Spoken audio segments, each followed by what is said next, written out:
simplified because you can get multiple halving of properties if you have large enough. So, yeah, to your point, it is perhaps the next step we can help with, assessing potential impacts on the cost side. It's not something we have a great visibility into right now, because we just don't know of that 42% potential.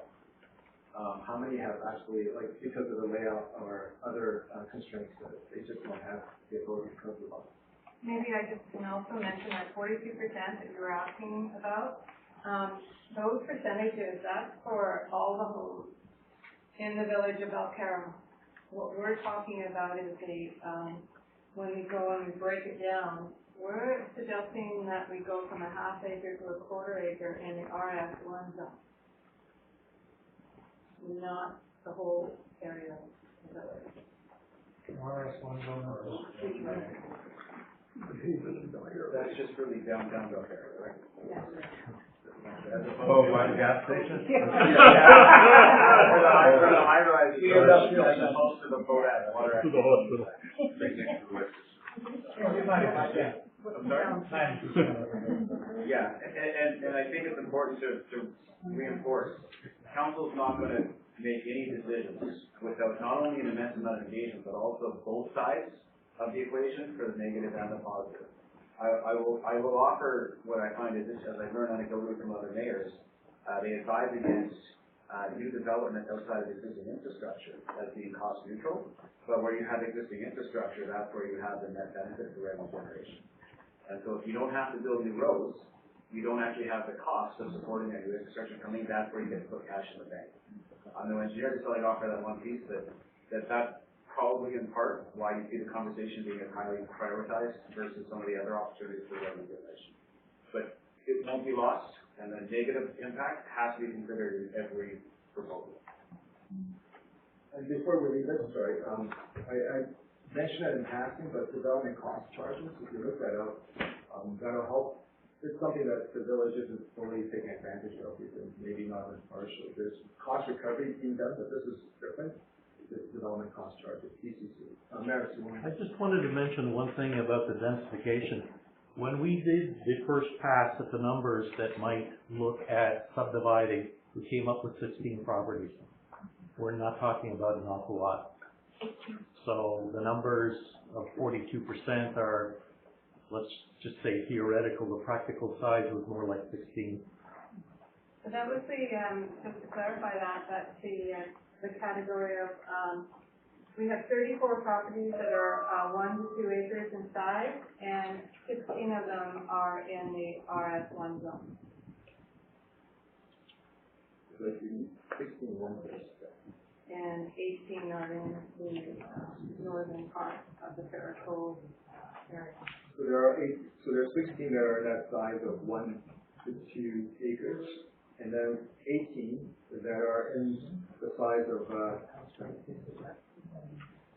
Oh, I'm sorry. Okay, so I stand correct. 16 in that size range. So we have looked at it. It doesn't seem like it can be rented, but to your point, there are costs that we have contemplate recovering through this PCC charge. So there's other questions. Yes. Well, I'm just a bit surprised that you went into such detail on something that would appear to be the OCP committee's work, but you don't need to worry, any of you, to do what will happen, because the further committee is going to go into this in much greater depth than you have.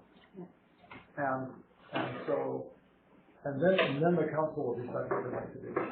So this is not going to be adopted in the way that it is, I'm sure. It has a pretty big filter to go through. Did you do any estimations on what amount of revenue this would generate on a yearly basis? Just at the ground level?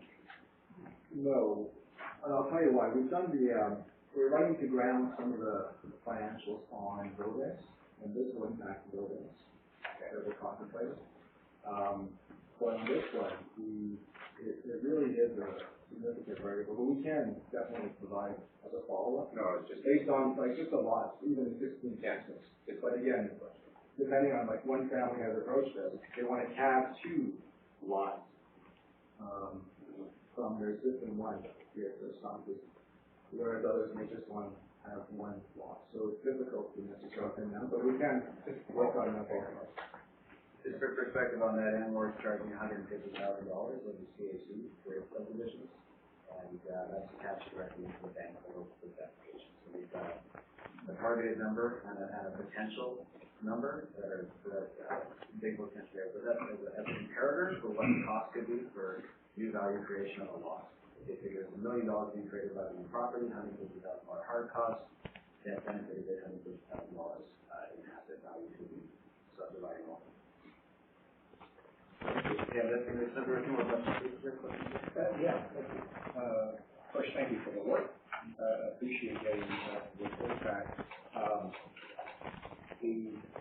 Just so I understand clearly, you're saying you're only addressing at the moment, as was mentioned earlier, downtown Belfast, the residential area that's in the immediate area around. So this is not at the moment addressing Fair Code. RS1. Yeah. I would agree that in fact in that area that just would pick up 16 lots. I would venture a guess and probably a little bit ask on it, but any idea what happened when we went from requirement for full acre to half an acre? Do we know what fraction of those picked up in the last 6 or 7 years? I don't think it's even looked up since I've been here, but that hasn't been so.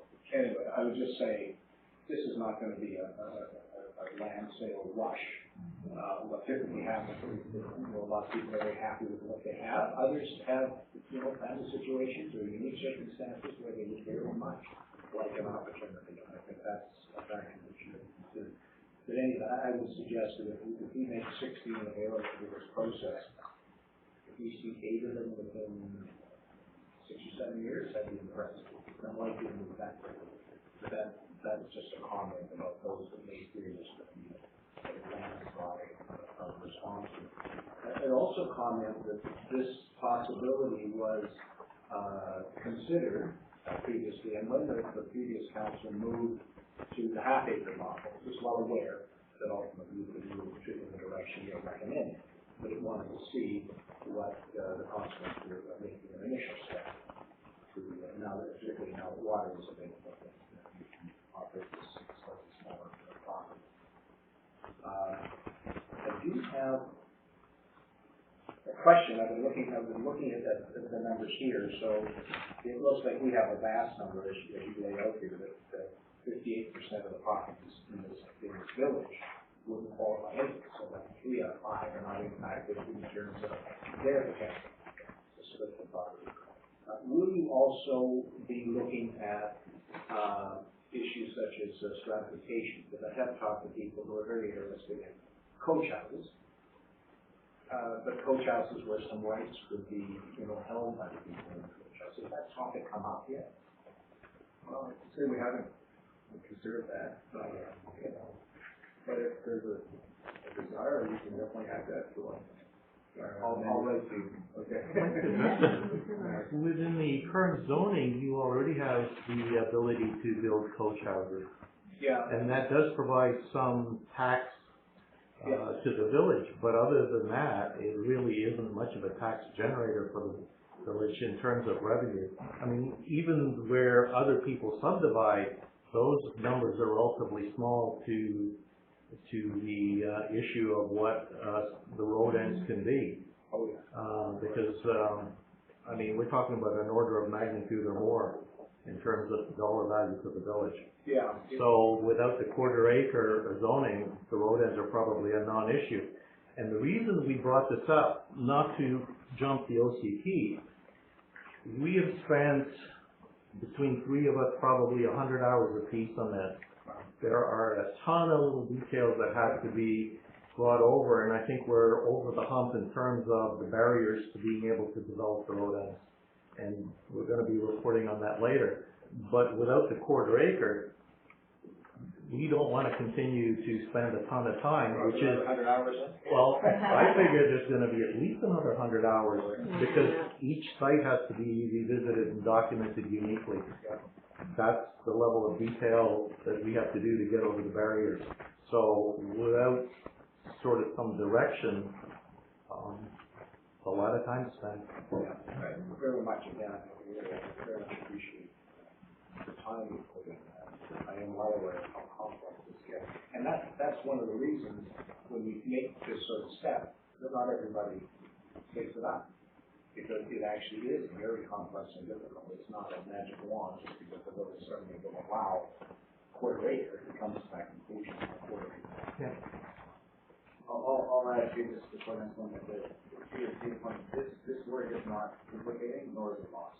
This, in fact, will make the OCP conversation a lot more streamlined. Effort is not having to slow down to gather information. There's the potential to any openness and willingness to be able to have decisions and recommendations from the engagement sessions as well. This is potential work is agreement of how to do it. I know there's a question. Yeah. We also might add a step on your social.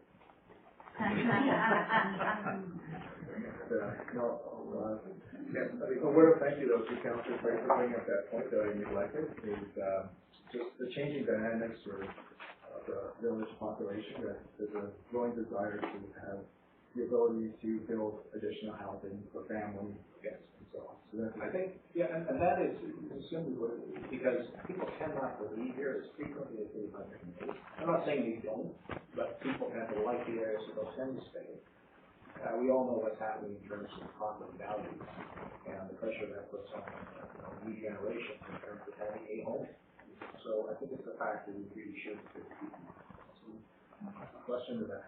No, there was actually another question about considering the other potential benefits of actually subdividing lots that are now half an acre. And exactly what Bruce was saying is that I think the average age a few years ago in the village was 51, which is really getting a little up there. If you could have... I wish I was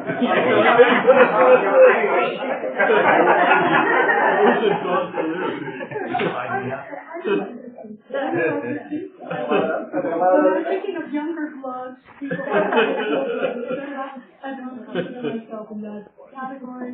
But then I'm thinking, for instance, like our children who grow up here and love to live here. And, we all hope that they're going to be so economically viable that they can throw $2 million on the table and continue to live here. But, that is wishing for something that very well might not happen. And that means that our children could never move in their own area where they grew up. If you then can have a quarter acre lot where they can actually build a house that's all smaller and thus all cheaper, that is really a benefit to our village when we have younger people living here and they tend to stay. If you have a coach house, I would argue that if you live above someone's garage, you have kids and you have to bring them up and down, but that is not as attractive as if you're able to have a quarter acre lot on which you can build your little house and be a lot happier. So I think it's something that as a village we ought to really consider. Thank you. I think that's important to keep the families close if we can, to have the children if they can be close to their parents. But also the parents might want to downsize as well and be able to afford to stay and do the things that they've retired and they want to travel and whatever. So I think there's, we're looking at the family dynamics and how important it is to make some of these changes. So thank you for sharing that. Okay, so we want to move on to Penny. Yeah, I just wanted to make the point, Bruce, I appreciate your suggestion of being able to stratify. If it isn't revenue generating, then most definitely I think our OCP should consider that question. Thank you. Use of all the time on this one topic. We'll keep going, but I just ask people to put their phones on stun, so that's not a fire alarm that we're listening to. Do we need to do this something? No, I think that's okay. Then keep it rolling. Okay, are there any further questions on this topic? I think the next one will not facilitate as much discussion, but seeing there is none, we'll go on to a recommendation as it pertains to, as I said, one of the lower hanging fruits, charitable donation plan. It didn't percolate up, as I mentioned earlier. We looked at all the recommendations initially, but given some interest from the village, one of your neighbors, at least two, I believe, approached us, and that they would like to be able to donate to the village and obtain a receipt for tax planning purposes and so on. And then we, in a discussion, Sherilyn was able to find that we, as a village, have already been registered and have the ability to give tax receipts. And Mona, you followed up a bit on that too, right? So that is, you confirmed that. And so it's not as simple as that. There's a plan that we're recommending our council adopt, consider, and the villagers as well. But I think it's one of those low-hanging fruits that it's good. We're already halfway there as a village. It'd be good to go all the way there and allow for, like, could be property, could be monetary. Again, there's different reasons why people want to donate. I have some experience with foundations and the healthcare system, and I know it's not the same, but some people get attached to the village, as you've seen. Not many people want to leave, and some are wanting to, again, it benefits them from a tax planning purpose. They would like to be able to donate and maintain a tax receipt. So that's the crux, the gist of why we're contemplating this. I wouldn't say it's going to yield tremendous amounts of money initially, but again, considering it's a low-hanging fruit, we thought we would get the checklist and get that done, especially because there was an request from 2 villagers. Any questions? Just before we go ahead. Just, like I know when the fire hall was originally built, there were donations that were taken, but that was the fire department. Was that sort of a similar thing? I don't know who was here long enough to really, and or just donations given but no tax receipts. Were you here long enough to know whether or not the village gave tax receipts on the fire hall donations? Historical archives say unknown. Because that was built largely on donations from the village. Yeah, it's a good question, but whether they did or didn't, we will work towards being able to do that. I think that's a wonderful idea. Because these donations might even roll into your development fees, where in fact the contribution that's tax deductible rolled over, the contribution to the village could be deducted from any development fees. The person doing the development would be able to get a tax benefit. Therefore, it's to the benefit of the village and also the person donating. I think we need to look at everything to make things more enticing.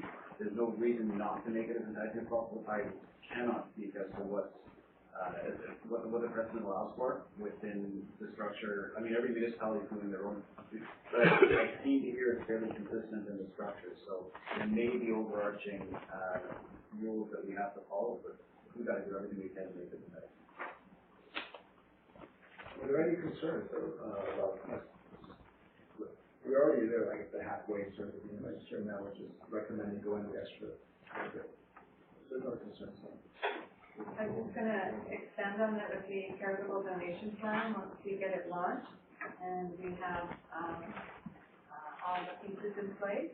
Then updating our website to show that we have the charitable donation plan and how it works, and being able to donate online as well as coming down to the village, depending on the donation. And those are things that we're looking at and we propose that the council consider to do further development. Great idea. The Air Canada Fire Hall is coming soon. Guys, I don't want to diminish though how much we appreciate and the ongoing work, but especially if you guys have already put in how seriously you've taken this work in this committee, fantastic job.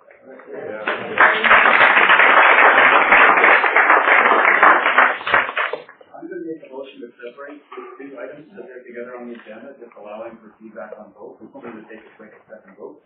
So if I can get a motion to accept separating these items. Thank you very much. All in favor? All right. So we have to do 4.1 first, which is the first report. Can I get a motion to receive? Move receive. All right, second. Thank you very much. All in favor? Opposed? Motion carried. And then we go to 4.2, which is the charitable donation plan. And move to receive. Seconded, thank you very much, all in favor? Unanimous, motion carried, thank you again, Representative. Thank you. All right, so in reports, Lorna, for 5.1, we will outline the fire sprinkler system report.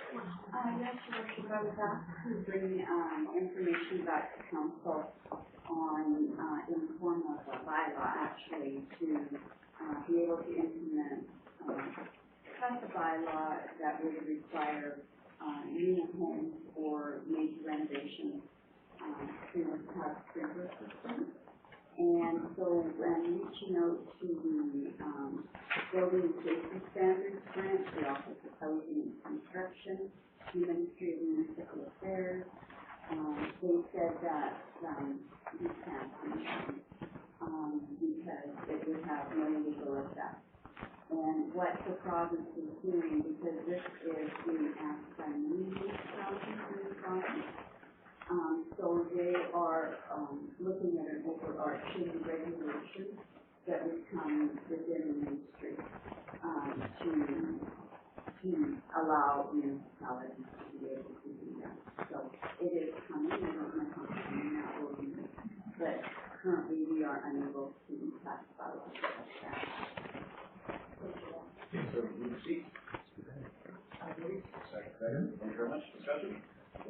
Well, there's one fact that if you put it this way, I'm telling the reason of why this should be mandatory. I would think that if we look at the fact that the water flow right now and what it is, as a reason to actually look at that variation. Yeah, and that was the same question again. We were specifically, I would say directed as opposed to encouraged to take steps to improve our hydrological access. I would think that recommendation is the logical step to reduce our risk with respect to the homes, because the homes are getting larger, obviously. But this would lower the risk of having to build on that center of the staff over us. So it would be interesting to see if we can get a special consideration given our location for us to we're recognizing only the minimums in the fire elevators and most municipalities have substantial more water flow. So in that case, it's unusual. These calls are working on that.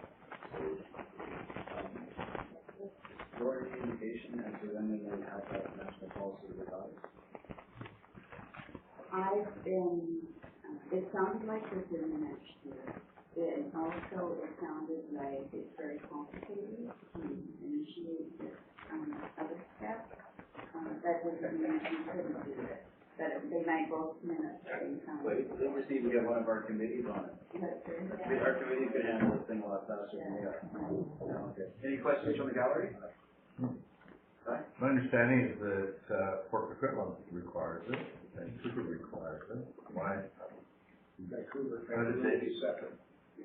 Yeah, Vancouver. They have more powers. Yeah, they have a separate board. They're more powerful than us.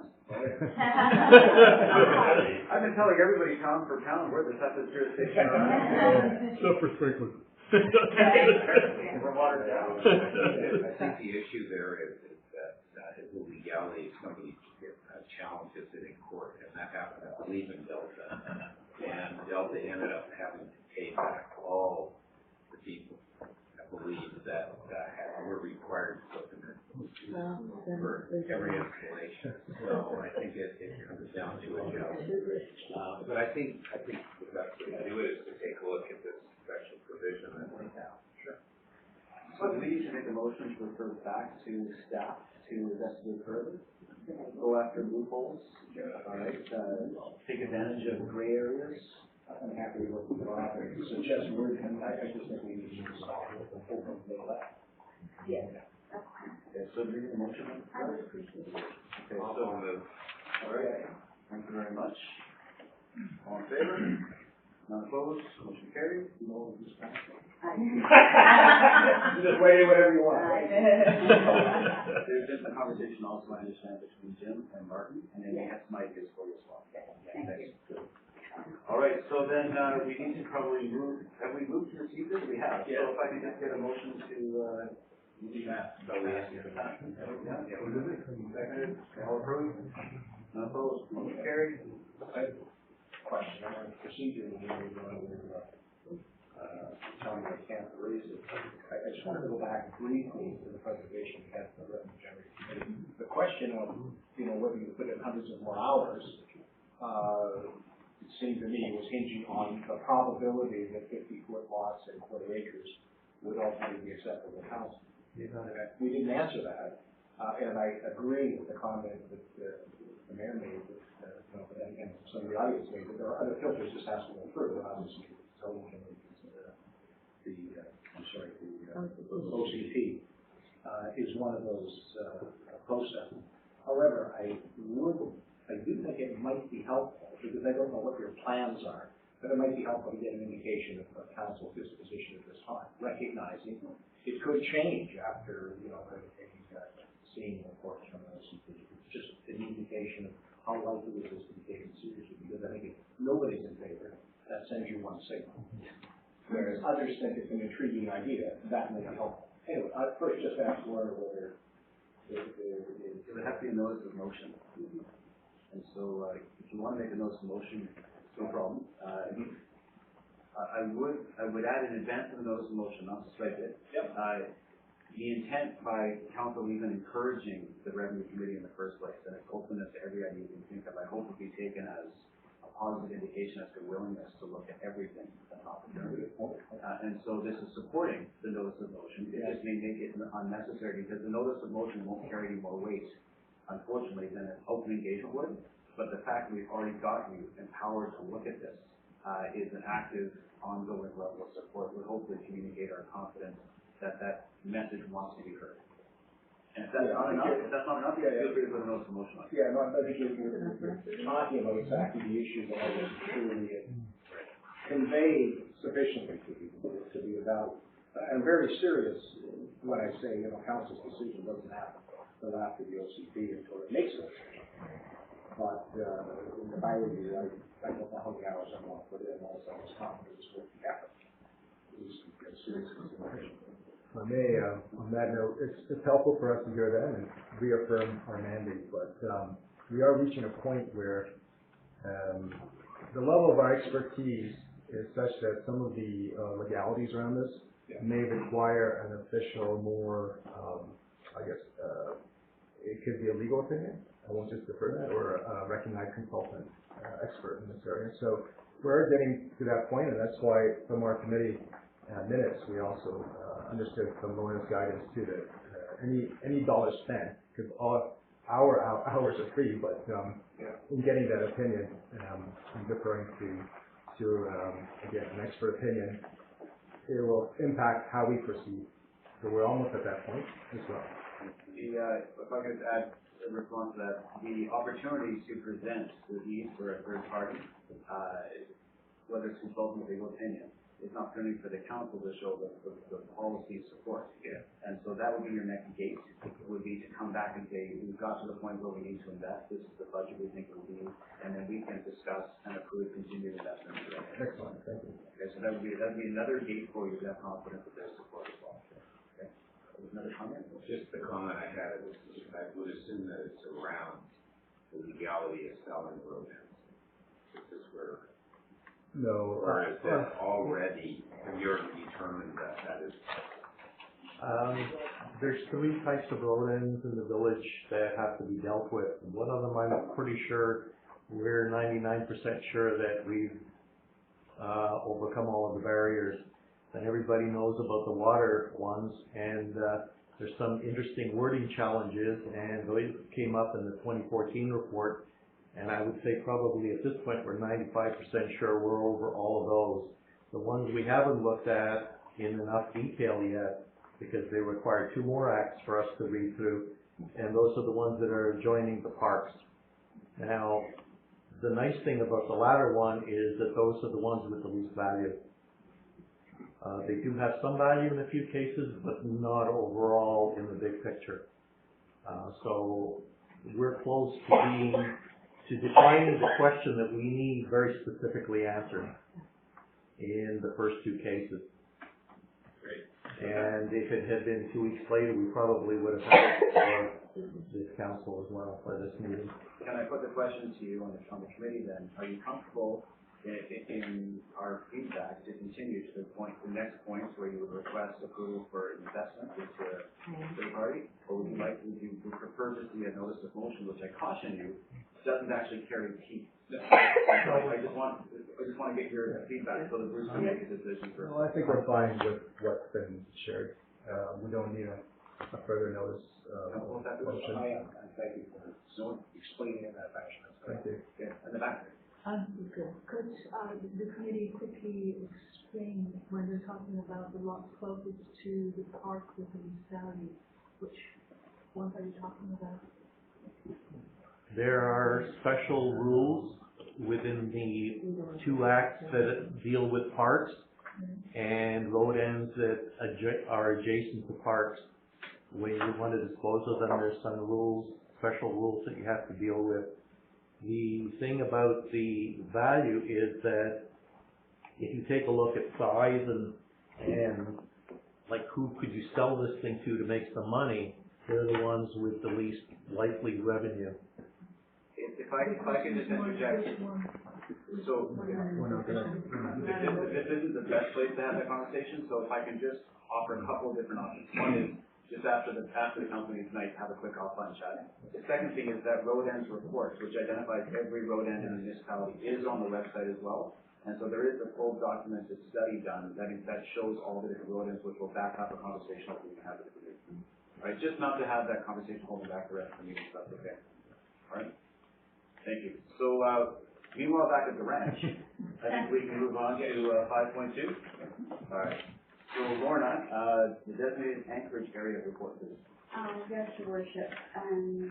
Quite a while ago in March, Council asked me to bring back a report regarding the proposed designated anchorage area in Bedwell Bay.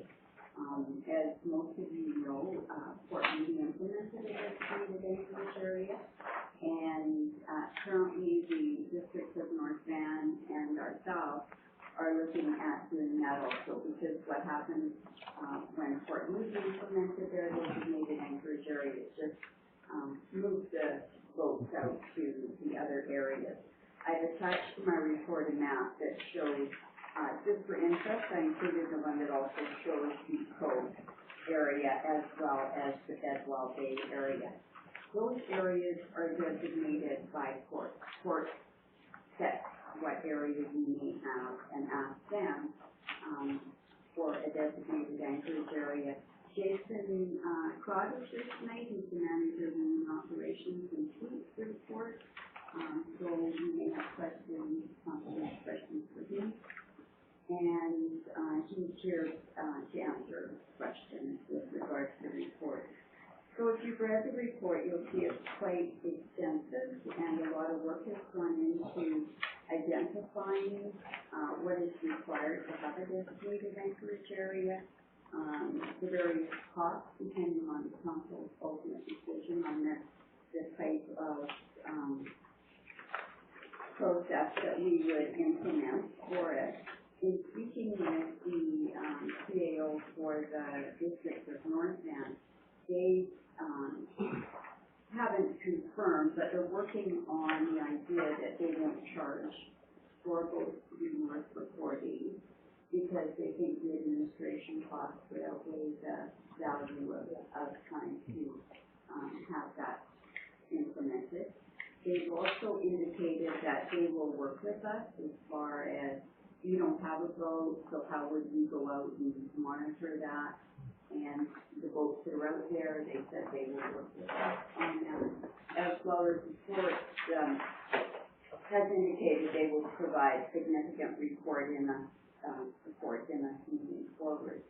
So the next step would be in September to have a public information meeting, and everyone would be invited, the voting community may be interested in attending, and this to determine whether or not this should go forward. There has been some